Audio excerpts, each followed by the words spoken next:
Dans la grande famille des émotions dites négatives, elle est probablement la plus redoutée. On va souvent chercher à la chasser, à la faire disparaître. Pourtant, en sophrologie, on va d'abord chercher à comprendre son rôle pour lui redonner la place qui est la sienne. Aujourd'hui, on parle de la peur. Ouf.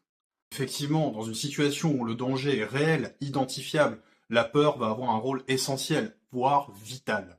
Elle va nous protéger, elle va nous pousser à agir. C'est notre sentinelle. Mais alors, quand est-ce qu'elle devient problématique? Bien, c'est simple, c'est quand on la ressent alors qu'on n'en a pas besoin. À ce moment-là, la peur devient encombrante et extrêmement pénible à supporter. On dit qu'elle est déplacée, c'est-à-dire qu'elle va prendre trop de place et ou s'installer dans le temps. Alors, qu'est-ce que la sophrologie peut faire? Les deux axes principaux qui vont être utilisés à ce moment-là vont être d'un côté le réancrage dans le présent et de l'autre retrouver la confiance en soi.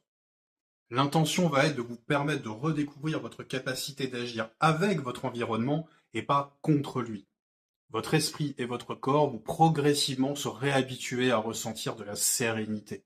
Voilà, il y aurait encore beaucoup de choses à dire, notamment au sujet des crises d'angoisse. Ça touche beaucoup de monde, il y a plein de méthodes qui existent, sont très efficaces. J'ai pas mentionné ni le trac, par exemple, ou les phobies, qui feront probablement l'objet d'autres vidéos.